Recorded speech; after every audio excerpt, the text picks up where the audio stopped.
الحمد لله رب العالمين والصلاة والسلام على رسوله الكريم أما بعد فأعوذ بالله من الشيطان الرجيم بسم الله الرحمن الرحيم قل تعالوا أتل ما حرم ربكم عليكم ألا تشركوا به شيئا وبالوالدين إحسانا ولا تقتلوا أولادكم من إملاق نحن نرزقكم وإياهم ولا تقربوا الفواحش ما ظهر منها وما بطن ولا تقتلوا النفس التي حرم الله إلا بالحق ذلكم وصاكم به لعلكم تعقلون ولا تقربوا مال اليتيم إلا بالتي هي أحسن حتى يبلغ أشده وأوفوا الكيل والميزان بالقسط لا نكلف نفسا إلا وسعها وإذا قلتم فعدلوا ولو كان ذا قربى وبعهد الله أوفوا ذلكم وصاكم به لعلكم تذكرون وأن هذا صراطي مستقيما فاتبعوه ولا تتبعوا السبل فتفرق بكم عن سبيله ذلكم وصاكم به لعلكم تتقون صدق اللہ العظیم۔ 8واں پارہ ہے سورہ انعام کے 19 رکوع کی آیات ہیں جو تلاوت کی گئی۔ گزشتہ اس کی ایک آیت 157 اس کی پوری مطالعے بیان کیے گئے تھے۔ اب اس کے بعد والے 2 آیات ہیں آج اس رکوع میں۔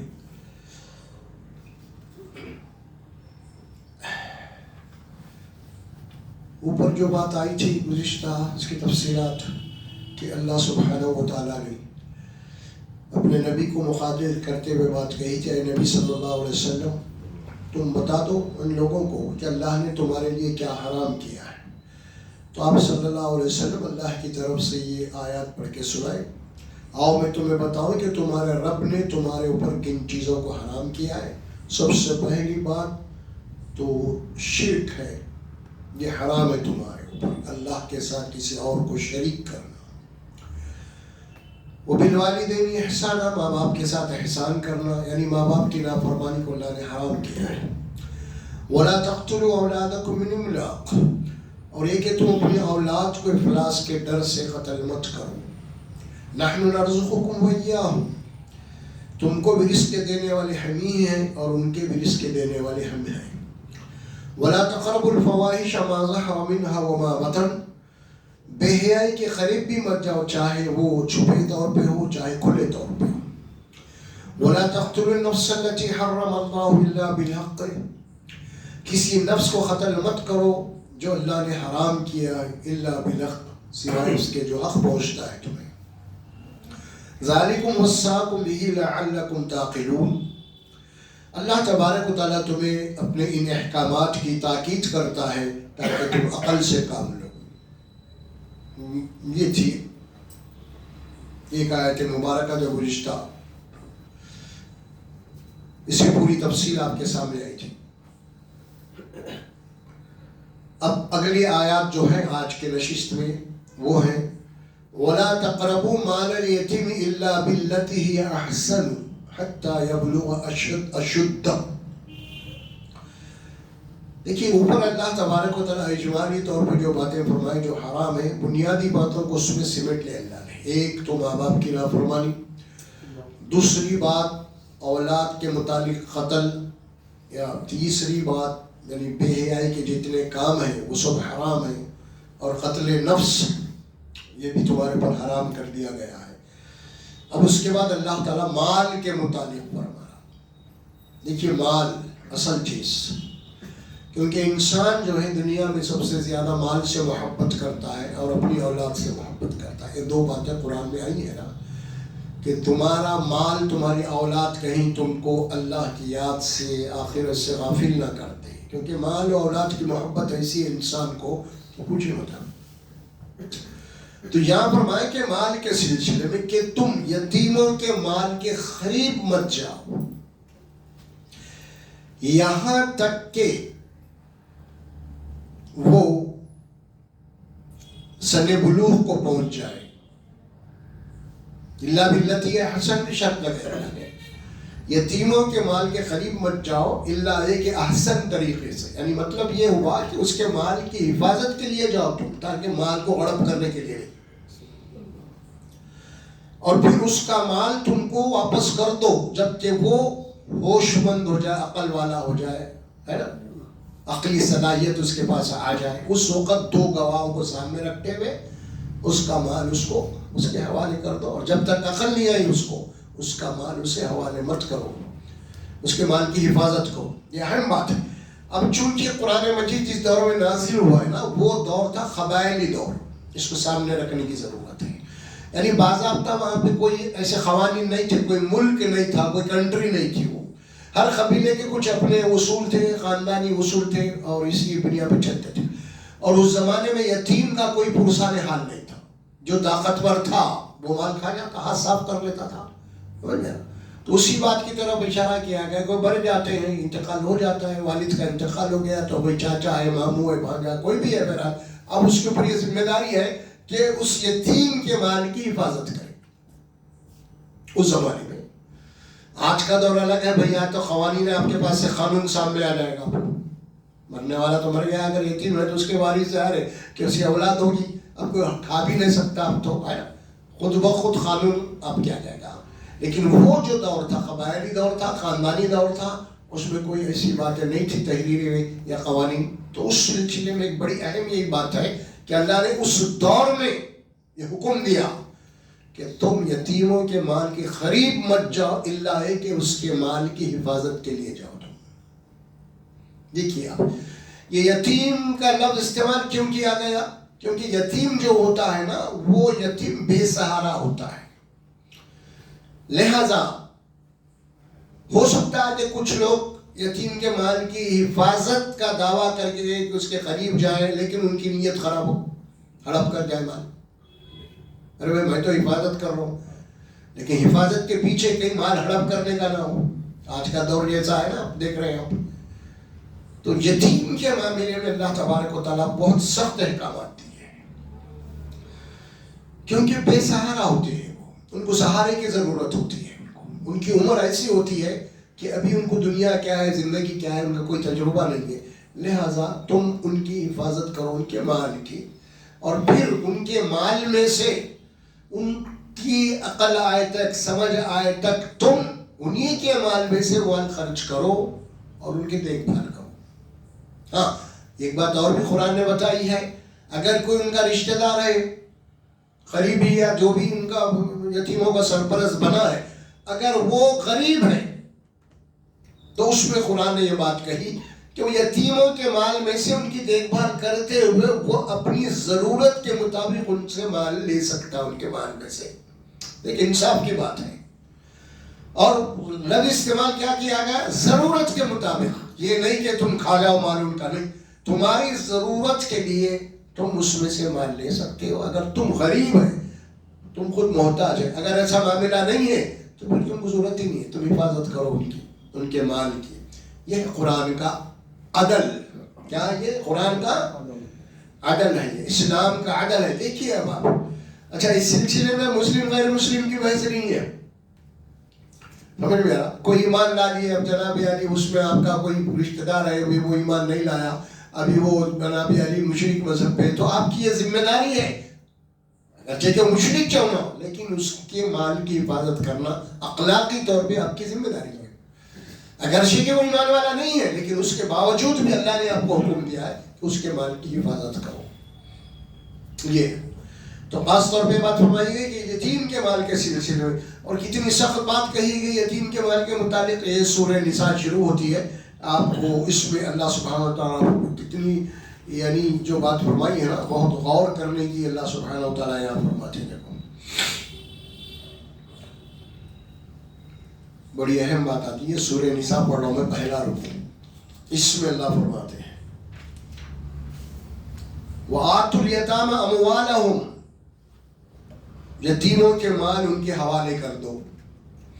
وَلَا تَتَبَدَّلُ الْخَبِيثَ بِالطَّيِّبِ. یتیموں کو جو اچھا مال ہے نا تم خراب مال سے تبدیل مت کرو.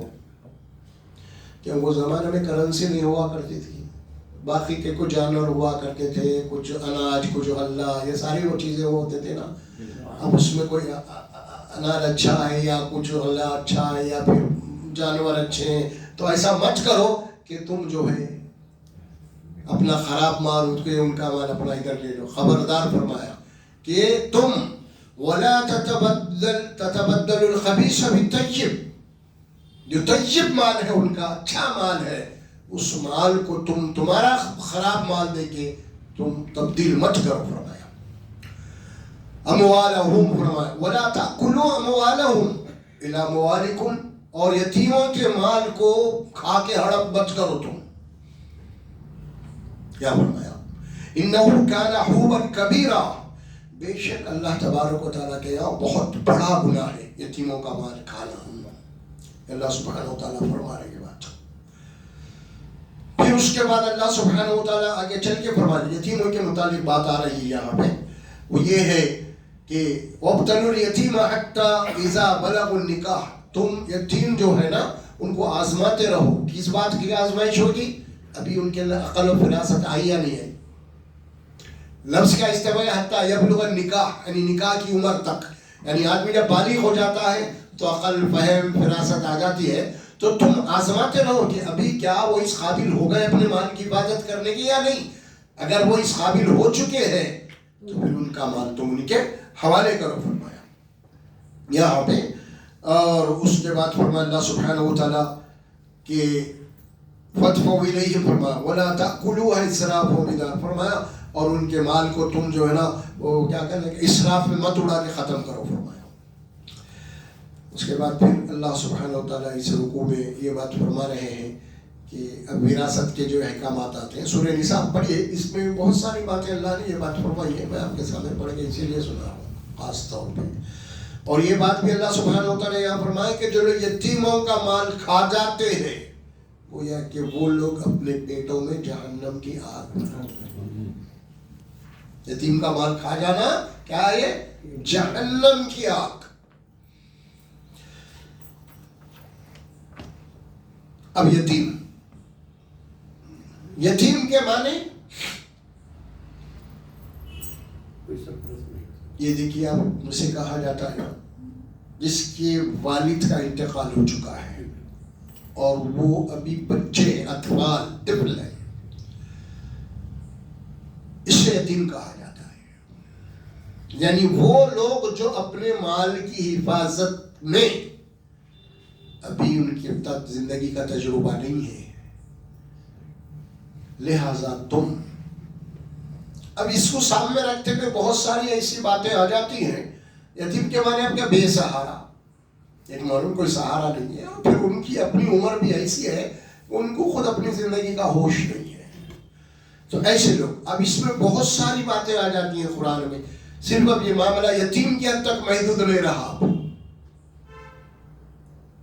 یہ بھی بات ہے.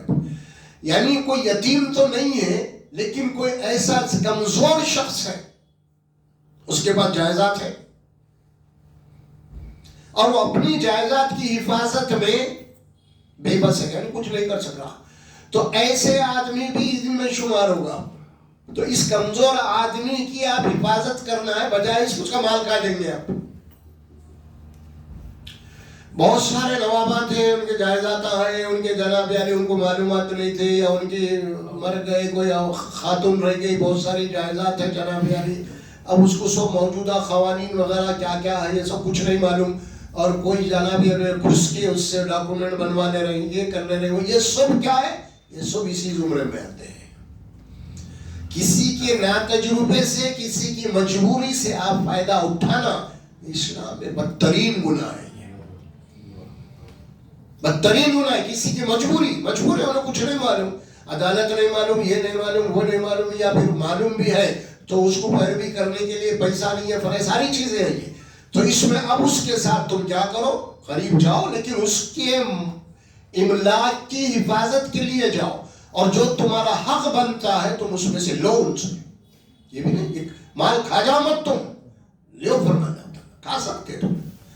یہ باتیں آج کے زمانے میں خاص طور پہ اسی لیے کرو بہت ساری ایسی ہے چیزیں ایسی. یا اب آپ دیکھے ہوئے کہ بہت سارے ایسے لوگ ہیں کچھ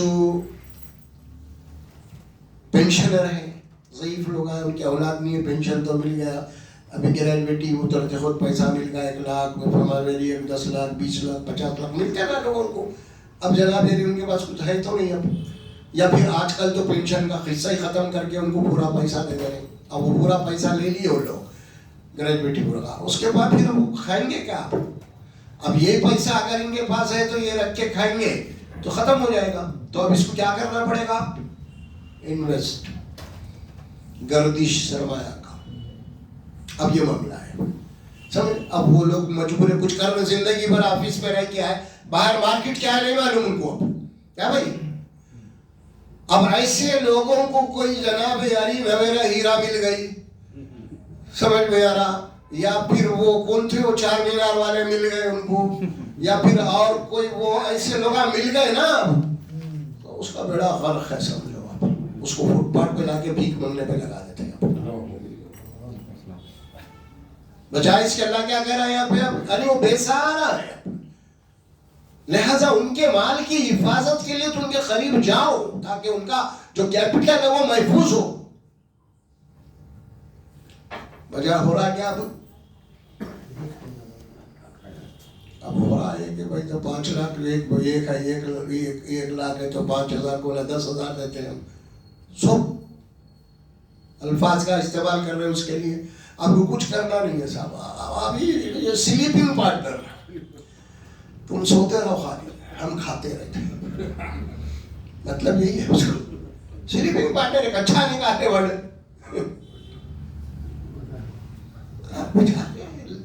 ایک ضرورت بھی ہے ان کو کسی کا. اچھا دوسرا مسئلہ ہمارے لیے بڑا ہے بینک میں کہ تو سود ہوتا ہے یہ ایک الگ مسئلہ ہے. تو لہٰذا بھائی چلو کہیں نہ کچھ لگا کچھ آتے ہیں تو یہاں لگائے تو یہ درندے ہیں کیسا. کوئی مولانا بھی نہیں ہے اتنے معتبر اور زیادہ خطرہ ہے مولانا سے. تو مدرسے میں ضرورت تھی بچے بھوکے مر رہے تھے بولے تو 20 پیسے رکھے ہوئے تھے میرے پاس ایسا نہیں ہوتا مجھے. تو معاملہ کیا اللہ تعالیٰ جو فرمایا کہ تم کسی کے مال کے قریب مت جاؤ الا ایک کہ بہترین طریقے سے ان کی حفاظت ہو. اور یتیم کا مال کھانا بے سہارا کا مال کھا جانا کسی مجبور کا مال کھا جانا یہ بدترین گناہ ہے. فرمایا اپنے پیٹوں میں آپ مال نہیں کھا رہے جہنم کی آگ بھر رہے ہیں کسی کا مال کھانا. وہ سختی کے ساتھ قرآن نے اس بات کو کہا. یہ بات یہاں آئی سورہ آل عمران میں بات آئی. اللہ وہاں پہ تو ایمان والوں کو خطاب کیا فرمایا کہ یا ایھا الذین آمنوا لا تأکلوا اموالکم بینکم بالباطل. اے مومنو ایمان والو آپس میں ایک دوسرے کا مال ناجائز طریقے سے مت کھاؤ الا ان تکون تجارتا ان تراض منکم. ہاں آپس میں تم تجارت کر رہے ہیں دونوں مل کے اور وہ تجارت میں بھی کوئی منافع آ رہا ہے لین دین ہو رہی ہے تو پھر اس میں بھی قرآن نے کنڈیشن لگائی کوئی تجارت ہو دونوں مل کے کر رہے ہیں تو وہ دونوں کی رضامندی سے ہونا ہو کوئی ایک نہیں اس میں. اللہ ان تراض منکم سمجھے دونوں راضی رہنا اس میں. آپ کسی زبردستی کوئی سودا نہیں کر سکتے. آپ منع کر دیا قرآن نے جب تک اس کی رضا نہ ہو. تو اس طرح جو کاروبار کرو گے تم اس میں جو مال نفع ہوگا وہ تم کو اللہ حلال کیا اسے کھاؤ تم الا ان تکون تجارتا ان تراض منکم. دیکھو آپ کتنی پیاری بات کہی قرآن نے. مال کسی کا کھانے کے لیے اللہ نے جو شرط لگائی ہے وہ کیا ہے سامنے والا خوشی سے آپ کو دینا تو وہ مال آپ کے لیے جائز ہے.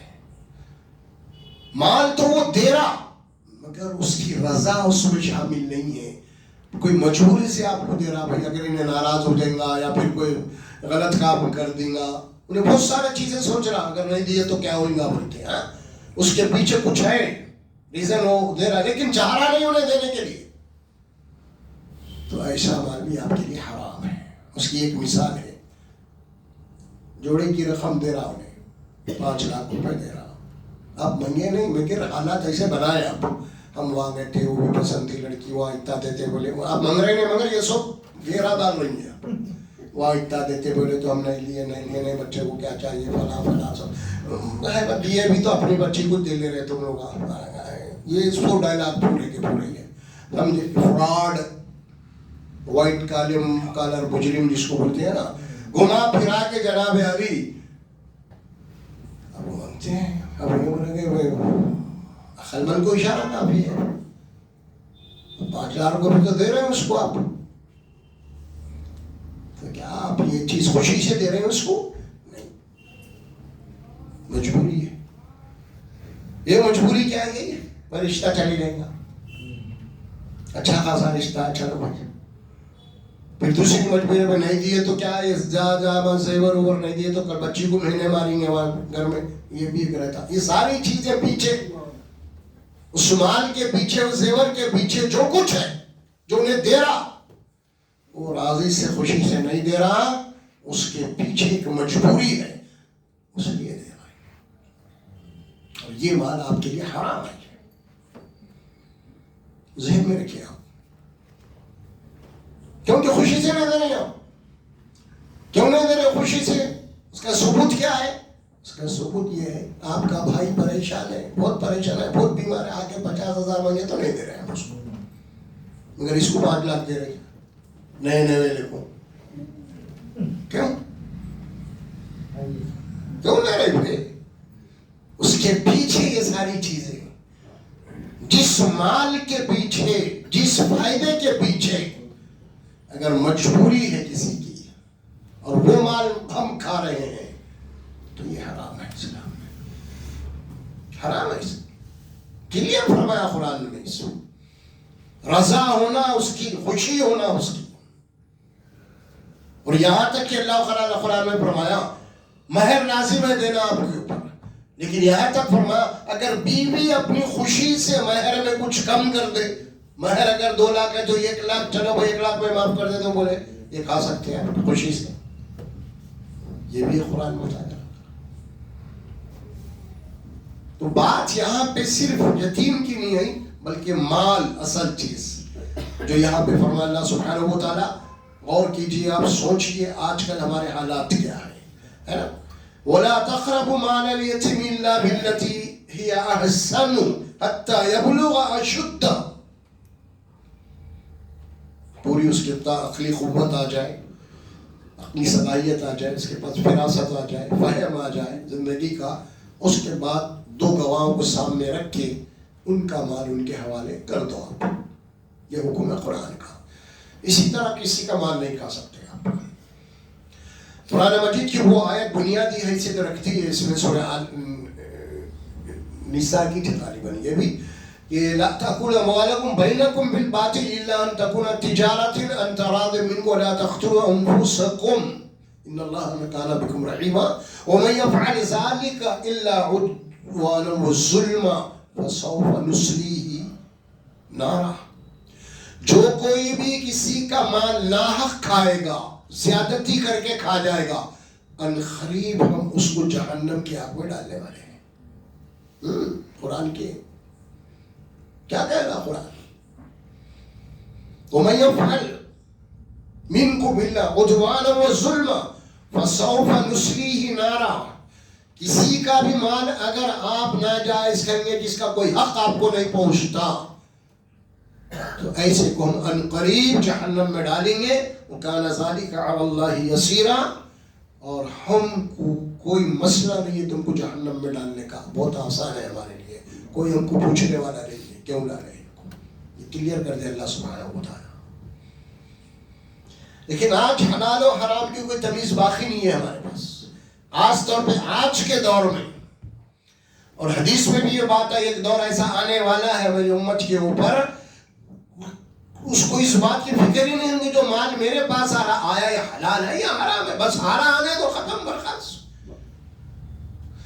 لیکن یاد رکھیے آپ، کوئی مال آپ کے پاس ناجائز طریقے سے آتا ہے نا، آپ گنتی میں تو بڑے خوش ہو جاتے ہیں، لیکن اس کے ساتھ بہت سارے مشکلات اور مسائل لے کے آتا ہے.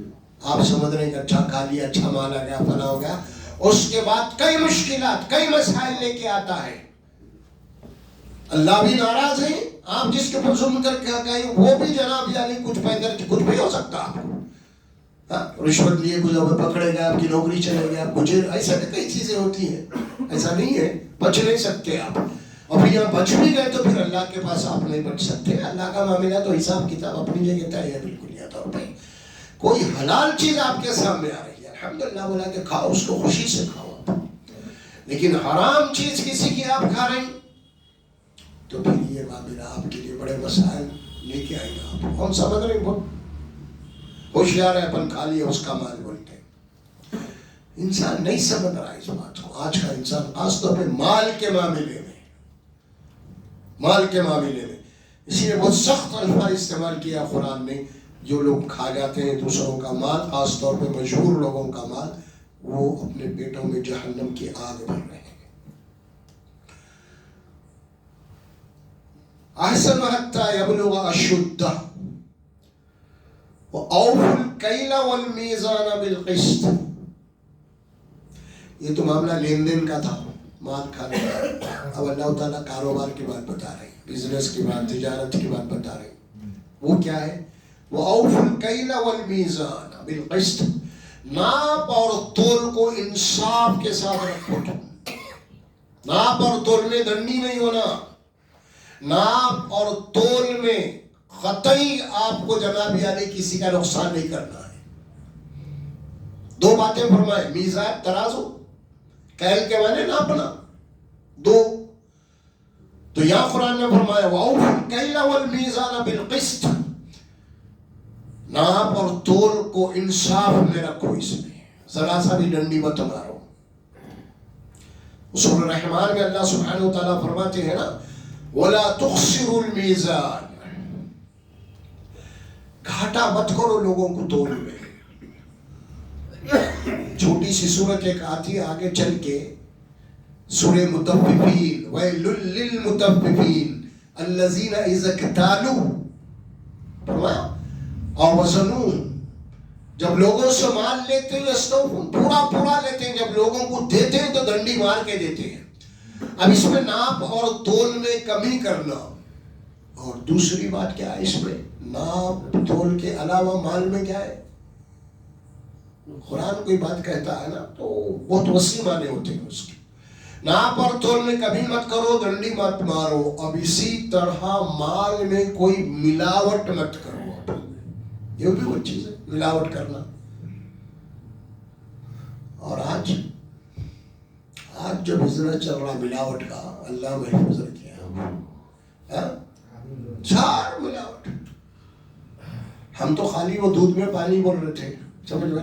آپ تو کیمیکل کا ہی دودھ بنا رہے ہیں, کیمیکل کا گھی بنا رہے ہیں, پورا مٹھائیاں اسی سے بن رہی ہیں. باقی کے جتنے مسالے آپ کھا رہے ہیں لا کے, یہ سب مکس پورے. کیا ملا دے رہے ہیں بھائی آپ. بیگم بازار پورے کا پورا تقریباً پورا لٹیراؤں کا ہے وہ. بیگم بازار پہ ہم بھاگ رہے ہیں وہاں پہ, سمجھے آپ.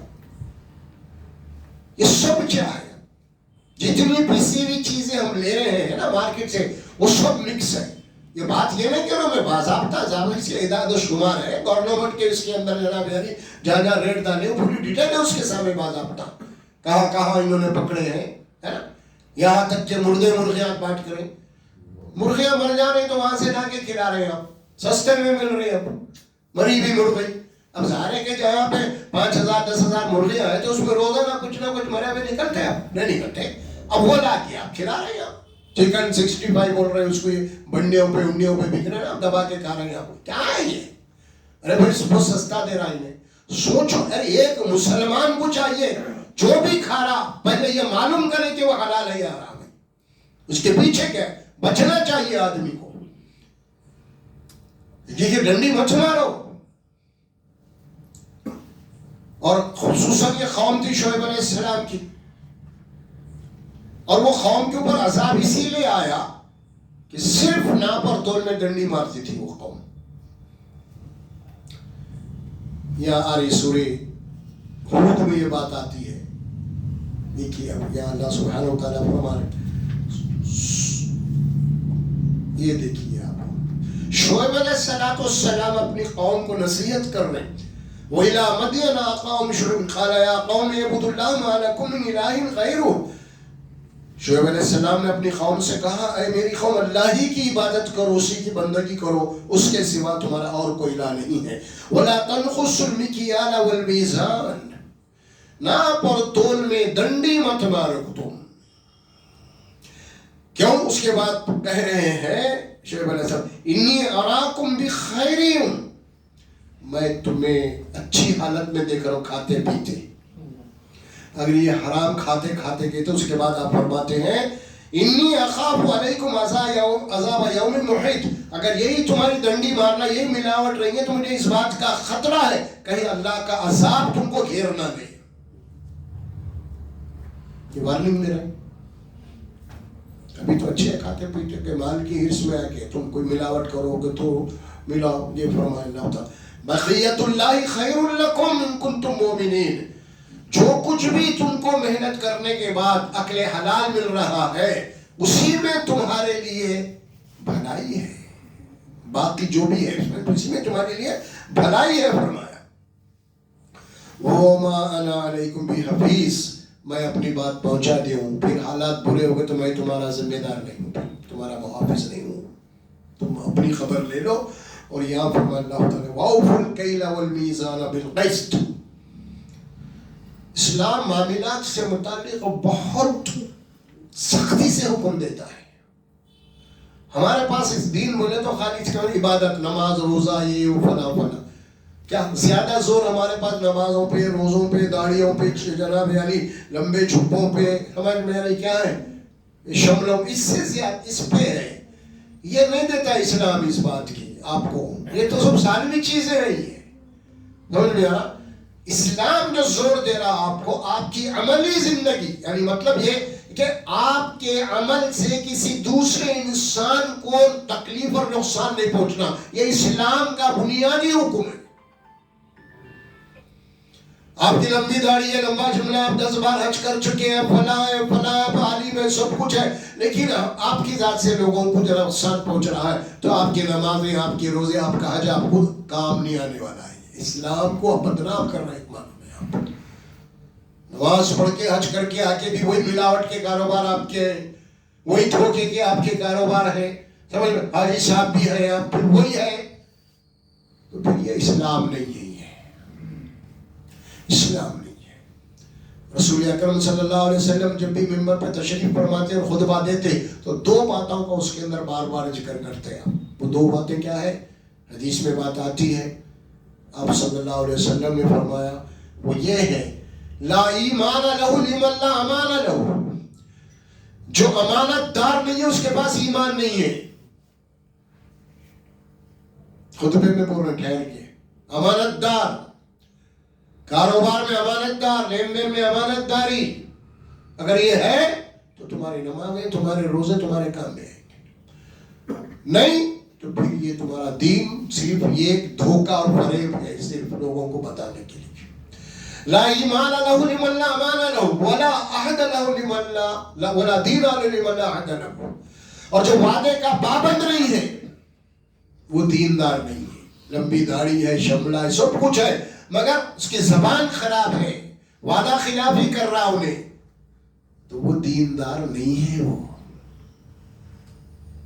اللہ کے نبی بتا رہے ہیں اس بات کو۔ مال کے سلسلے میں جو بات آئی اور کیجیے آپ، اسی طرح لین دین کا معاملہ ہے، پھر قرض کا معاملہ ہے، قرض لی آپ کسی سے، اس کو فوری ادا کرنا ہے، آپ کو ٹائم پہ آپ کو ادا کرنا ہے۔ وعدہ قریب آ گیا، اگر انتظام نہیں ہوا تو اس سے جا کے ملنا ہے، مل کے اس سے کچھ ٹائم لینا ہے۔ اور اللہ کا بھی حکم ہے، اللہ کے نبی کا بھی حکم ہے کہ اس کو مہلت دو، دینا چاہیے، اس کی بھی ایک لمٹ ہے، حد ہے۔ یہ دونوں کے متعلق ہے، لا تظلمون ولا تظلمون، اللہ فرماتے ہیں نہ تم کسی پہ ظلم کرو اور نہ تم ظلم اٹھاؤ، دونوں باتیں، تم پہ بھی ظلم نہیں ہونا چاہیے. اور تم پورے حقدار ہے جسی کو تم قرض دیے، قرض جو لیا اس کو لوٹانا لازم ہے اس کے اوپر. اور اس معاملے میں بڑی سنگین باتیں آئی ہیں سیرت میں. رسول اللہ صلی اللہ علیہ وسلم نے قرض کے متعلق بہت سختی سے آپ نے اس احکامات جاری کیے ہیں، سختی سے.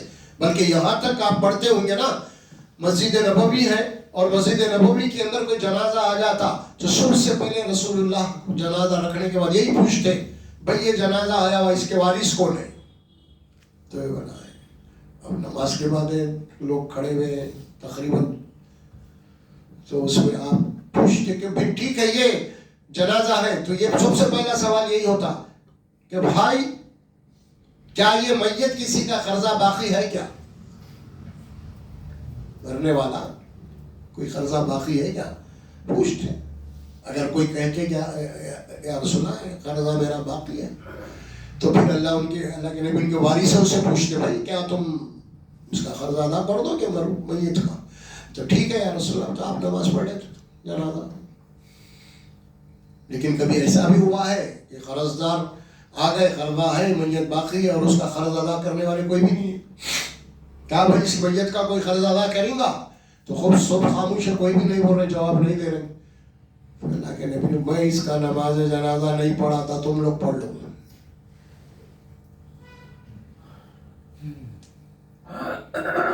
رحمت للعالمین. میت جنازہ رکھا ہوا ہے، مقروض ہے، لیکن آپ ایسے مقروض کا جنازہ پڑھانے کے لیے تیار نہیں ہیں جب تک کہ اس کے قرض کا کوئی ذمہ نہ لے لے. میں نے پڑھا اس کو حق ہے اس کا.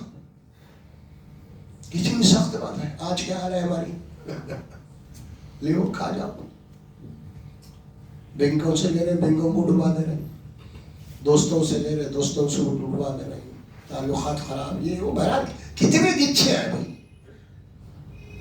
بھائی ایسا کرتے کیوں بھائی؟ جتنی چادر ہے اتنا پیر پھیلائیے آپ، جتنی آپ کی کم ہے اسی میں آپ گزاریے، اللہ برکت دیں گا اس میں. آپ حماقت مت کرو انہیں ایسا کرا انہیں ایسا کرا. جناب یعنی میں بھی جو ہے نا کیا بولتے ہیں آپ وہ فائنانس پہ گاڑی لے لو. ارے بھائی فائنانس پہ تو دیتا کہاں سے، کما رہا ہی نہیں تو ہاں. یہ حماقت ہے دوسرے کو دیکھ کے کرنے کی، اس میں آ کے پھنس جا رہے ہیں آپ. بھائی اللہ نے ہر ایک کو رزاق ہے اور فرمایا کہ اللہ نے جس کو جتنا دیا اسی میں وہ اپنی زندگی گزارے. سامنے والوں کو نہیں دیکھنا انہیں وہ گھر بنایا انہیں ویسا کرا میں بھی ایسا کرتا ہوں. بولتے ہیں آپ گئے سمجھو کام سے. آپ جتنی کمائی ہے آپ اتنے کے اندر زندگی گزار رہے ہیں تو آپ کامیاب شخص ہیں، کامیاب شخص ہیں. قرضے کرنا، کچھ وہ کر لینا، کچھ یہ کر لینا، یہ آپ کی تباہی ہے. یہ اور قرضہ ایک ایسی چیز ہے کبھی بھی آپ کو اٹھنے نہیں دیتا. ہاں محنت کرو، اپنی کمائی آپ ہے، سمجھ میں آ رہا. لیکن بعض لوگوں کو عادت پڑ جاتی قرضہ قرضہ قرضہ ہی کی، سمجھ میں آ رہا. اور زیادہ طور پہ ہمارے پاس جانا میڈل جو قسطہ نچلا طبقہ جناب یعنی وہ قرضہ بولتے فوری سسرال کو بیوی کو بھیجا دیتا، جاؤ ذرا 50,000 کی ضرورت ہے. انہوں خود بولا نہیں بولا کیا ہوئی، یہی ہو رہا دم. تو یہ قرضے کی چیز بہت ہی آپ کے لیے آگے بڑھنے کی نہیں تھی. قرضہ کیا اچھا ہے اس میں. ہاں اللہ ہے کہ آپ کا کوئی ایسا بزنس ہے اور اس بزنس میں آپ کوئی قرضہ اٹھائے ہوئے ہیں تو اس بزنس میں آپ کو کوئی ریٹرن مل رہا اور اس کی گارنٹی ہے تو آپ دے سکتے ہیں دوسروں کو، تو اس میں آپ کے لیے اجازت ہے. لیکن آپ کے پاس سورسز ہی نہیں ہے کہ واپس کرنے کے کوئی. اب قرضہ لے کے آپ شادی کر لے رہے ہیں تو کہاں سے دیں گے آپ؟ قرضہ لے کے کوئی بزنس کرے تو الگ بات ہے، اب قرضہ لے کے دعوت کر رہے ہو کہاں سے دیں گے آپ؟ اکثر لوگ یہ کہتے ہیں کہ بھائی شادی یا قرضہ ہونا ہے. ذرا سوچو آپ، میری شادی ہے 1 لاکھ روپے ہونا ہے، آپ دیتے 1 لاکھ روپے دے رہے ہیں. آپ ہونا کیا ہوا پہ ذرا سوچو آپ. شادی سے پہلے جس کے پاس کوئی ذمہ داری نہیں ہے تو اس کو 50,000 1,00,000 روپے اس کے پاس نہیں ہے، شادی ہونے کے بعد اس کا قرضات بڑھ جائیں گے، بیوی آ جائیں گا، سب تو کہاں سے دیں گے بھی نہیں. یہ ساری چیزیں اس کو سمجھنا چاہیے، کچھ بھی نہیں کہاں سے دیتا بھائی. یہ ساری چیزیں یہ چیز معاف ہونے والی نہیں ہے اسلام میں. خراب بہت سنگین طور پر اللہ کے نبی نے فرمایا میں اس کا نماز جنازہ نہیں پڑھاتا. تو پھر صحابہ کرام نے یا رسول اللہ ہم سب مل کے اس کا قرض ادا کریں، آپ نماز پڑھائیے. پڑھایا آپ صلی اللہ علیہ وسلم. اس کے بعد جب فتوحات ہونے لگے، بیت المال میں پیسہ آ گیا تو اللہ کے نبی نے خود اعلان کر دیا اب اگر کوئی مقروض ہے تو بیت المال سے اس کو ہم ادا کر دیں گے قرضہ. دیکھیں اب یہ نظام ہے بھائی، ایسا ہمارے پاس ہے دین کیا ہے ہم کو سمجھا ہی نہیں جا رہا. ہمیشہ دین بولتے خالی یہی چاہ رہا بس، وہ ڈخنے سے نیچے رہے تو جناب یہ آگی اس کو پیرا جل جائیں گے. لوگوں کو ڈبا دے رہا تو اس کو نہیں جلے گا کچھ بھی کرتا. ارے ڈخنے سے نیچے کپڑا پہنے تو جل جا رہے اس کے. لوگوں کی زندگیاں تباہ کرے تو کچھ بھی نہیں ہو رہا اس کو. ایک بات بتا رہا ہوں میں، جو دین کا جو حلیہ بنا دیا گیا ہے نا یہ دین ہے، ایسا نہیں. اسی کے اوپر زور پوری فوکس اسی کے اوپر لائیے نا. پریکٹیکل آیتیں جو قرآن بتا رہا ہے آپ کو یہ ساری چیزیں اس کو لائیے آپ عملی زندگی میں. مسلمانوں کی امت مسلمہ کی کتنا بگاڑ ہے ہمارے پاس، معاملات ہمارے کتنے خراب ہیں، تعلقات ہمارے کتنے خراب ہیں، زبان ہماری کتنی خراب ہے. سوچیے آپ اللہ سبحانہ و تعالیٰ جو بات فرما رہے ہیں. ہاں اب بات آئی وَأَوْفُوا الْكَيْلَ وَالْمِيزَانَ بِالْقِسْطِ. انصاف. قسط کے معنی کیا ہے؟ عدل، انصاف. ہر جمعہ میں جو خطبہ ہوتا ہے نا اس میں آخر میں خطیب صاحب جو آیت پڑھ کے نکلتے ہیں نا اترتے ہیں منبر سے، وہ کیا ہے؟ ہاں ہر مسجد میں خطیب صاحب خطبہ دے اترنے سے پہلے جو آیت پڑھتے ہیں وہ کیا ہے؟ ان اللہ یأمر بالعدل والاحسان. بے شک اللہ تم کو حکم دیتا ہے کہ تم لوگوں کے ساتھ عدل اور انصاف اور احسان کرو. ہاں اسی لیے تم کو بلایا گیا ہے جمعہ کے لیے. یہ میسج ہے اللہ کی طرف سے ہر جمعہ ریپیٹ. یہ پیغام لے کے جا تو مسجد سے عدل کرو، انصاف کرو، اور عدل اور انصاف سے زیادہ بھی احسان کرو. تم اچھا سلوک کرو لوگوں کے ساتھ. تمہارا رویہ اچھا ہونا چاہیے لوگوں کے ساتھ، تمہارے اخلاق اچھے ہونے چاہیے، تمہاری زبان اچھی ہونی چاہیے لوگوں کے ساتھ. والاحسان. ایک آدمی ایک پہلی مرتبہ آپ سے ملا تو دوسری بار آپ سے ملنے کی خواہش رکھنا انہیں. یا تو معاملہ آ گیا، پہلی دفعہ ملا، دوسری دفعہ ملا، اب ادھر سے آ رہا تو آپ بندی پڑا رہے کے کھڑے ہوئے، ارے نکلنے دو یار اس کو. کہا ہے یہ حال ہے ہمارا. اخلاق اچھے رکھو، معاملات اچھے رکھو، کردار اچھا رکھو. یہ دین ہے، یہ اسلام ہے. حکم ہے جمعہ کے خطبے میں آپ کو بار بار بلا کے آپ کو دیا جا رہا ہے عدل کرو، احسان کرو.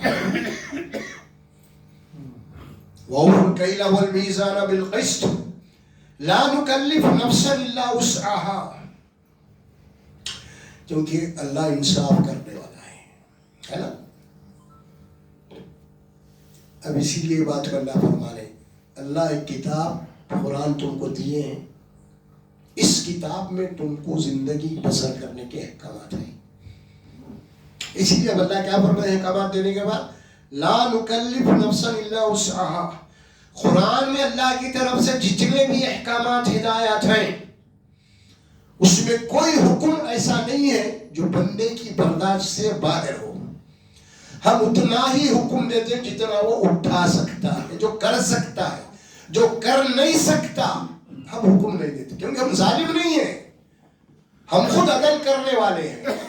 عدل یہی ہے کہ جو آدمی جو کام کر سکتا وہی کام اس کو دینا، یہ عدل ہے. ہاں اب دیکھیے عورت کے ساتھ عدل، مرد کے ساتھ عدل کیا ہے نا. اب عورت کو گھر سے نکال کے باہر روڈ پہ لائیں گے کہ یہ کام کرو بولے تو عورت کو پر ظلم بھی ہے.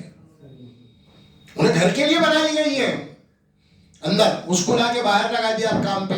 آج یہ ظلم کر رہے لوگ عورت کے اوپر, اس کے کئی آپ کو نقصانات دکھ رہے ہیں اس کو, یہ ظلم ہے.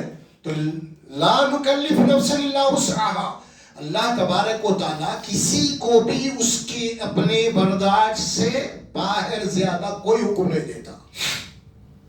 جتنی اس کی کیپیسٹی, جتنا وہ کر سکتا ہے اس کو آسان کر. الدین یسر کہا حدیث میں, دین آسانی کا نام ہے. اور قرآن نے بھی یہ بات کہی, یرید اللہ بکم اليسر ولا یرید بکم العسر. اللہ تبارک و تعالیٰ تمہارے ساتھ آسانی کا معاملہ کرنا چاہتے ہیں, کوئی مشکل نہیں پیدا کرنا چاہتے. یہ بات بھی قرآن نے کہا. تاہا ما انزلنا علیک القرآن الا لتشقى الا تذکرۃ لمن یخشى. ہاں بھائی نبی صلی اللہ علیہ وسلم آپ کے اوپر قرآن اسی لیے نہیں نازل کرے ہم کہ آپ کو مشکل میں پھنس جائیں آپ. یہ رب کی طرف سے یہ قلبی تسلی ہے. یہ قرآن یہ بات فرمائی اللہ سبحانہ و تعالیٰ, لا نکلف نفسا الا وسعها. اس کی کچھ باتیں شریعت کے حساب سے آپ کے سامنے. آسان کیا ہے؟ آسان آپ دیکھیے, جو آدمی کر نہیں سکتا, حالات بدل رہے, تو قرآن نے کیا کیا احکامات بدل دیے. کیسا بدلے؟ آپ سفر میں ہیں, پانی نہیں ہے پینے کے لیے, پانی ہے, اب وضو کرنا ہے, پینا بھی ہے, تو پانی اتنے جتنا پی سکتے ہیں آپ. وضو کرے تو پانی نہیں پی سکتے, پیے تو وضو نہیں کر سکتے. تب اللہ کیا بولا آپ ہے تیمم کرو. کوئی نہیں آپ کو سہولت. آپ سفر میں ہیں, 2 رکعت نماز معاف تم کو, 4 ہے تو 2 ہی پڑھو, ہے نا, تیمم کرو. دیکھو آپ آ رہے ہیں احکامات. نماز کا مسئلہ ہے, ٹھہر کے نہیں پڑھ رہے, بیٹھ کے پڑھو, آپ سہولت ہے نہیں ہے.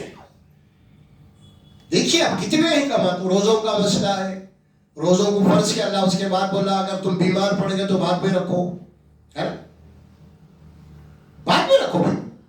احکامات دی اللہ تبارک و تعالیٰ. یہ ساری چیزیں ہیں, سہولت ہے. یہ سارا مسئلہ دین, الدین یسر, دین رحمت ہے. یہ ہر معاملے میں رحمت ہے یار. اب یہاں تک کہ آپ سنیں گے نمازوں کے معاملے میں, مسجد نبوی تھی, مسجد نبوی کے پاس قریب گھر تھے, بستیاں تھے. پھر اس کے مسجد نبوی کے اندر خود بھی پچھلی صفوں کے اندر خواتین رہا کرتی تھی. اس کے اندر رسول اللہ صلی اللہ علیہ وسلم کب قرات کرتے, فجر کی نماز قرات ہو رہی ہے, اور بچے کی آواز سن, روتے ہوئے بچے کی آواز سن گیا اللہ کے نبی نے, تو فوری اپنی قرات کو کم کر دیا, سلام پڑھ گیا, قرات کم کر دی. فرمایا کہ مجھے بچے کی رونے کی آواز آئی تاکہ اس کی ماں کی توجہ نہ ہٹ جائے, اسی لیے میں نماز کو کم کر رہا ہوں. یہ دین رحمت ہے. کھڑے ہوئے خطیب صاحب مفتی دھاک جائے لمبے سوچو ذرا, باہر آئے آدمی, جماعت کے ساتھ آپ کھڑے ہوئے ہیں, ادھر ٹرافک ہے, آپ گاڑی کہاں کی پارک کر کے آئے ہوئے, ادھر چالان ہو رہا ہے. ارے بھائی مارکیٹ کے جو ہے مساجد ان کو خیال رکھنا چاہیے. محلے کی مسجد الگ چیز ہے, عموماً مارکیٹ کی جو مساجد ہے نا ان میں قرات کم ہونی چاہیے, نماز ہلکی ہونی چاہیے, کیونکہ راہ چلتے ہوئے آ جاتے ہیں, گاڑی کھڑا کر دے, ادھر کر دیے, ٹرافک کے, یہ ہوش ہی نہیں ہے ان کو. یہ ساری چیزیں امامت کی ذمہ داریوں میں سے ہے. الدین یسر میں, دین آسان ہے. سوچو ذرا, غور کرنے کی بات ہے. لا نکلف نفسا الا وسعها. اللہ تبارک و تعالیٰ کسی کو اس کے طاقت سے زیادہ اس کے اوپر وزن نہیں ڈالتا, اتنا ہی ڈالتا ہے جتنا وہ الا وسع وہ اٹھا سکتا ہے. یہ اللہ کی رحمت ہے, کیونکہ اللہ جانتا ہے ہر بات کو اللہ تبارک و تعالیٰ. اب دیکھیے اس کے بعد آگے کچھ معاملہ, کچھ گفتگو کا معاملہ ہے. گفتگو, لین دین, وعدے کی پابندی, اس کی بات ہو رہی ہے. وَإِذَا قُلْتُمْ فَعَدِلُوا وَلَوْ كَانَ ذَا قُرْبَى. کیسے احکامات آ رہے ہیں؟ وَإِذَا قُلْتُمْ فَعَدِلُوا وَلَوْ كَانَ ذَا قُرْبَى. اللہ فرماتے ہیں جب تم کسی سے گفتگو کرو, بات کرو, یا کوئی فیصلے میں تم کو بلایا گیا ہے, تو کوئی مشورہ دو, کوئی بات کرو, تو وہ بات عدل کی ہونا, انصاف کی ہونا. وَإِذَا قُلْتُمْ فَعَدِلُوا، عدل ہونا تمہاری بات میں، جب بھی تم کسی سے بات کرو وہ انصاف کے اوپر مبنی ہونا، عدل کے اوپر مبنی ہونا. وَلَوْ كَانَ ذَا قُرْبَىٰ، اگر وہ تمہارے قریبی رشتہ دار ہی کیوں نہ ہو، اگر ان کے خلاف بات پڑ رہی حق کی تو تم حق بولنا، عدل بولنا، یا رشتہ داری کو نہیں دیکھنا انصاف کے معاملے میں. اگر تمہارا باپ بھی ہے، باپ کے بھی خلاف اگر انصاف جا رہا تو وہ باپ کے خلاف اٹھ کے ٹھہرنا بولے اللہ قرآن میں. ہاں سورہ نساء میں اور سورہ مائدہ بھی آیت موجود ہے یہ. وَلَوْ كَانَ ذَا قُرْبَىٰ، حالانکہ اگر خود تمہارے اپنے خلاف ہو رہا ہے مسئلہ تب بھی تم اپنے خلاف بولو، پرواہ نہیں، سچ بولو تب تک، عدل کی بات کرو. وَإِذَا قُلْتُمْ فَعَدِلُوا وَلَوْ كَانَ ذَا قُرْبَىٰ، اگرچہ کہ تمہارے قریب ترین رشتہ دار ہیں. یہ ہے اسلام. ہماری تاریخ گواہ پوری اسلام کی، کیسے کیسے احکامات ہوئے. امیر المومنین کے خلاف کٹہرے میں کھڑے ہوئے امیر المومنین اسی اصول کے تحت کوئی بچ نہیں سکتا، کتنا بڑا حاکم کیوں نہ ہو جائے وہ، ہے نا. ہمیں ابھی کچھ دیکھا تھا کچھ دن پہلے سعودی کے اندر قتل کا معاملہ تھا نا، وہ دیکھ رہے ہیں. کتنی دولت چاہیے، بادشاہ وقت ہمارا حق نہیں ہے، ہم مداخلت نہیں کرتے، یہ اس کا معاملہ ہے. شہنشاہ آ گئی بھائی، بادشاہت آ گئی، سب آئے، بادشاہ بھی ہے، اللہ کا حکم ہے، یہ اس کا معاملہ ہے قصاص کا. اگر وہ معاف کرنا چاہتا ہے تو کر سکتا، ہم کچھ نہیں کر سکتے، اللہ کا حکم ہے. دنیا میں کوئی مثال ہے ایسی؟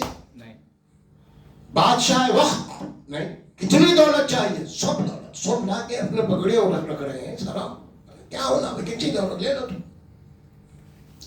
یہ اسلام سمجھا. یہاں پہ تو کوئی اپنا آدمی پکڑا گیا، اپنا آدمی گھڑ گیا، فلاں ہو گیا، اپنی پارٹی کا کوئی گھڑ گیا تو وہاں تو قسمیں کھا کھا کے جھوٹ بول رہے ہیں. کہاں یار امت، وہ مسلمان کہاں ہے جو قرآن کہہ رہا ہے؟ پھر کیسے اللہ کی تائید و نصرت آئے گی؟ اللہ کا وعدہ ہے تائید کا، ہم جیسے مسلمانوں کے لیے نہیں ہے. ہاں ضمیر فروش، ایمان فروش، سمجھ میں آ رہا، سب کچھ بہتر ہے. ہے ہی نہیں باقی کچھ سوائے نام کے. وَلَوْ كَانَ، فرمایا وَلَوْ كَانَ ذَا قُرْبَىٰ، اگرچہ کہ تمہارے قریبی رشتہ دار ہی کیوں نہ ہو، تمہارے نفس کے خلاف کیوں نہ پڑے، تمہارے باپ کے خلاف کیوں نہ پڑے، تمہیں گواہی کے لیے اٹھ کے ٹھہرنا اللہ کے آگے انصاف کے لیے. یہ ہے اسلام، یہ ہے دین. وَبِعَهْدِ اللَّهِ أَوْفُوا، پھر بات ہے جو تم عہد کیے ہو اللہ سے اور انسانوں سے اسے پورا کرو. وعدہ پورا کرو. بعہد اللہ اوفو، عہد وعدہ پورا کرنا ہے. سورہ مائدہ کی پہلی آیت ہے یا ایھا الذین آمنوا اوفوا بالعقود، اے مومنو تم لوگوں سے آپس میں جو تمہارے معاہدے ہیں، وعدے ہیں، اس کو پورا کرو.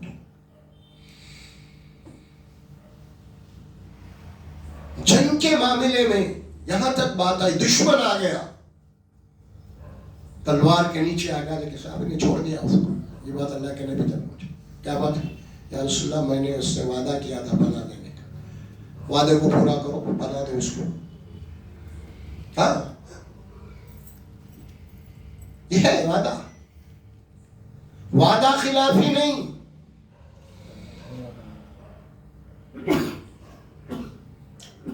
صلح حدیبیہ، وہاں پہ ایک معاہدہ ہوا رسول اللہ اور مشرکین سے، 1400-1500 صحابہ تھے.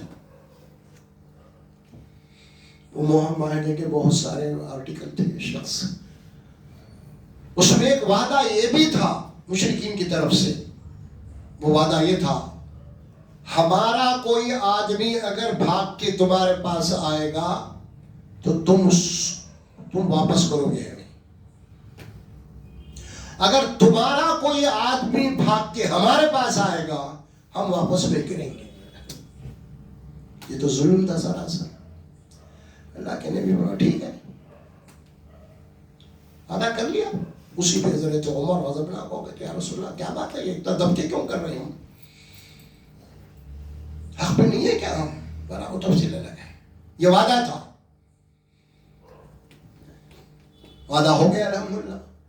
ایک صحابی تھے جن کا نام ابو جندل رضی اللہ تعالیٰ, ایمان لائے تھے, مشرکین ان کو بیڑیوں میں جکڑ کے سزائیں دے رہے تھے.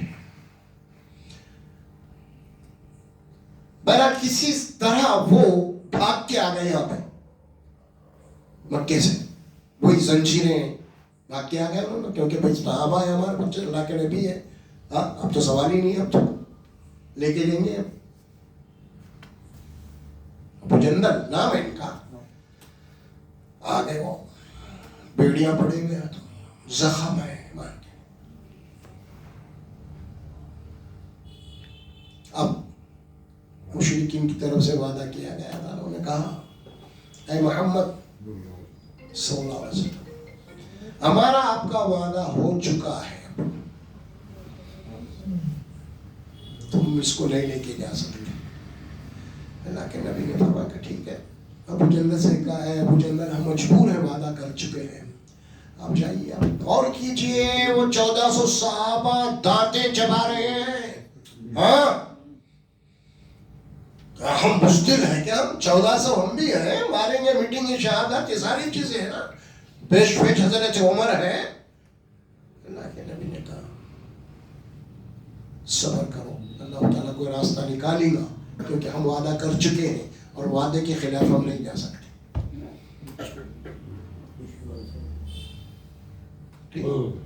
وعدہ ہوا, بتا رہا ہوں بھائی وعدے کی اہمیت کیا ہے. سوچو, وہ بعہد اللہ یوفو, سورہ بنی اسرائیل ان العہد کان مسئولا, اللہ فرماتے ہیں جن سے بھی تم نے وعدہ کیا ہے اگر اس وعدے کو توڑو گے تو تم سے پوچھا جائے گا. مسئول, ان العہد کان مسئولا.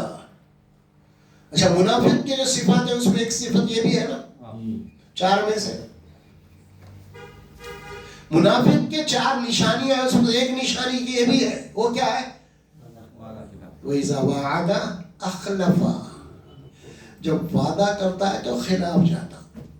فراڈ, دھوکہ. وعدہ خلافی کے معنی دھوکہ, فراڈ ہے. تو اللہ بول رہے خاص بات کہ تم اپنے عہد کو پورا کرو, چاہے اللہ سے کرے ہو چاہے بندوں سے کرے ہو. ذالکم وصاکم بہ لعلکم تذکرون. اللہ تبارک و تعالیٰ تمہیں تاکید کرتا ہے, تاکیدی حکم دیتا ہے تاکہ تم اللہ کے احکامات کو یاد رکھو.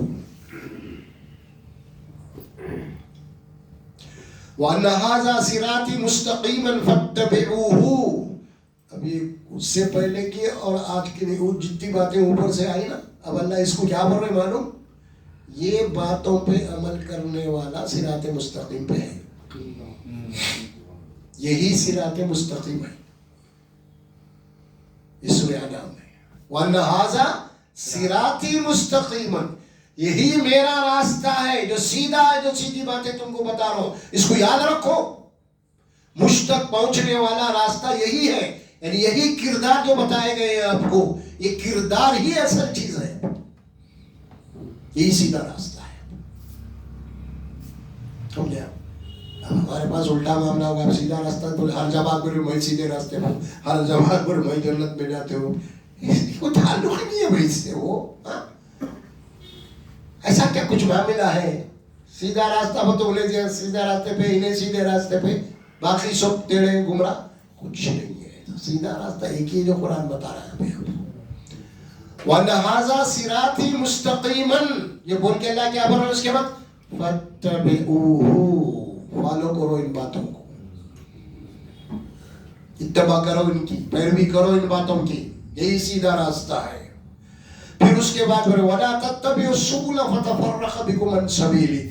یہ باتوں سے ہٹ کے جتنے بھی بحث مباحث میں بیکار باتیں ہیں نا, یہ سب سیدھے راستے سے تم کو بچھڑانے والے ہیں. انہیں کچھ بول رہا, انہیں کچھ بول رہا, یہ ارے بھائی عملی زندگی پہ بات کرو آپ. یہ سیدھا راستہ. کیریکٹر پہ بات کرو آپ، یہ سیدھا راستہ ہے. احکامات پہ بات کرو، یہ سیدھا راستہ ہے. غیر ضروری بحث مباحثے، وہ ایسا، یہ جماعت وہ جماعت، یہ مسلک وہ. ارے بھائی حاصل کیا ہے اس سے؟ بھیا آپ کو اللہ کیا حکم دے رہے وہ ہے اصل مسئلہ. اس کے پیچھے چلو، اس کے اوپر عمل کرو، یہ سیدھا راستہ ہے. اور یہ اصل باتوں کو چھوڑ کے ادھر ادھر بھاگیں گے تم، لیفٹ رائٹ یہ سب رانگ سائڈ ہے. یہ سب عمل کرو. عمل سے بھاگنے کے نتیجے یہ سب خالی عمل. وَاتَّبِعُوا وَلَا تَتَّبِعُوا السُّبُلَ فَتَفَرَّقَ بِكُمْ عَنْ سَبِيلِهِ. تم کو سیدھے راستے سے یہ باتیں کیا کریں گے؟ تم کو جدا کر دیں گے. تم کو اصل عملی زندگی سے تم کو بھٹکا دیں گے. یہ چکروں میں مت آؤ تم. ذَلِكُمْ وَصَّاكُمْ بِهِ لَعَلَّكُمْ تَتَّقُونَ. اللہ تبارک و تعالیٰ تمہیں ان باتوں کی خاص طور پہ تاکید کرتا ہے، حکم دیتا ہے. ذَلِكُمْ وَصَّاكُمْ بِهِ لَعَلَّكُمْ تَتَّقُونَ، تاکہ تم میں اللہ کا ڈر پیدا ہو جائے. تمہیں اللہ کا ڈر پیدا ہو جائے، اللہ کا خوف پیدا ہو جائے. کھل کے اللہ احکامات بتا رہے ہیں. کتنے 3 ہی آیات ہیں اس رکوع کے. یہ 19واں رکوع ہے. دیکھیے اب آپ یہ 19ویں رکوع میں آپ دیکھیں گے اس میں 3 آیات پڑھی گئی ہیں اس میں، اور بڑی تفصیل کے ساتھ ڈیٹیل کے ساتھ یہ بات آئی ہے آپ کے سامنے. سیدھا راستہ یہی ہے بھائی، اس پہ عمل کریں. الحمدللہ ہماری کامیابی ہماری نجات ہے. بہترین بات. اس لیے اب یہ بحث مباحث یہ وہ سب چکر میں جانا نہیں ہے. اپنی ہمارا معاملہ ہے کہ ہم اپنے نفس کا تزکیہ کر لینا ہے. ہر گندے برے عمل سے اپنے آپ کو پاک کر لینا ہے. یہی فکر ہونا انہیں کیا کر رہا، وہ جماعت یہ کوئی نہیں، 100 اچھے 100 جماعتیں اسلام کے 100، یہ چکر مطلب نہیں ہے. فکر کیا ہونا، میری تربیت ہو رہی نہیں یا نہیں، میرا نفس گناہوں سے پاک ہو رہا یا نہیں، یہی فکر ہونا ہے مرے دم تک آپ کو. انہیں کیا کر رہا ہے، انہیں کیا کر رہا نہیں. شیطان کا دھوکہ یہ آپ کو غافل کر دے رہا اپنے آپ سے. یہ چکر میں ہے سو تیری جماعت میرا بڑا جلسہ تیرا بڑا جلسہ، سمجھ جا رہا، میرے مولانا بڑے تیرے نہیں، میرے اورے کچھ بات چیز نہیں بھائی. اللہ کا دین ہے، مسلمان امت مسلمہ ہے. سمجھ میں آ رہا، یہاں پہ ٹکراؤ کا طریقہ نہیں ہے. یہاں پہ سمجھے آپ، بحث اور مباحثے میں آپ کو اللہ کا ڈر نہیں پیدا ہوتا. بحث اور مباحثے میں شیطان کو موقع ملتا. انہیں کچھ بول دیا، انہیں کچھ بول دیا، اس کے نفس کے خلاف کچھ بات پڑ گئی، سمجھ گیا ایسا بول دیا میرے کو، ویسا بول دیا. اس کو معلوم نہیں کیا ہے بولے. اب یہ الگ چلی آتی ہے، رانگ سیٹ، سیدھے راستے سے ہٹ رہے سمجھو ابھی ہے نا. تو یہ چکروں میں لے جانا ہے. بس یہی ہے اللہ کے نبی کی جیسی یہ دعا ہے نا، اے اللہ میرے حال کی اصلاح کر، اصلح لی شانی ولا تکلنی نفسی الی طرفۃ عینی. دعا ہے آپ کی، اے اللہ میرے حال کی اصلاح کر دے اور مجھے میرے نفس کے حوالے پلک جھپکنے کی مہلت بھی میرے نفس، مجھے میرے نفس کے حوالے مت کر. یہ نفس ہے، یہ کون کس کی دعا ہے؟ نبی کی دعا ہے. اللہم انی اسألک الہدی والتقی والغنی. دعا ہے اے اللہ میں تجھ سے ہدایت مانگ رہا ہوں، تقوی مانگ رہا ہوں. پھر دعا آپ صلی اللہ علیہ وسلم کی کیا ہے؟ اللہم آتی نفسی تقویٰ وزکیہا وانت خیر من زکاہا انت ولیہا ومولاہا.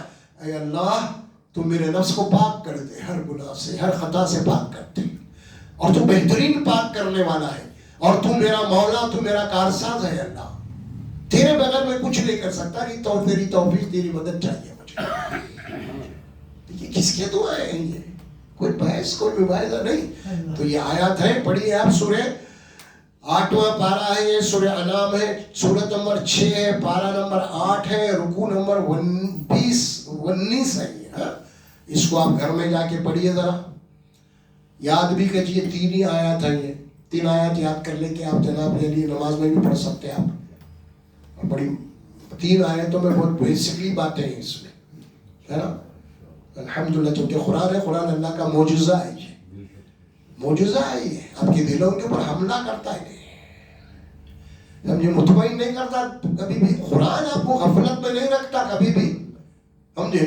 قرآن آپ کو غفلت سے نکالتا، مطمئن نہیں کرتا، غافل نہیں کرتا. اے کیا کر رہا ہے، نکل وہاں سے.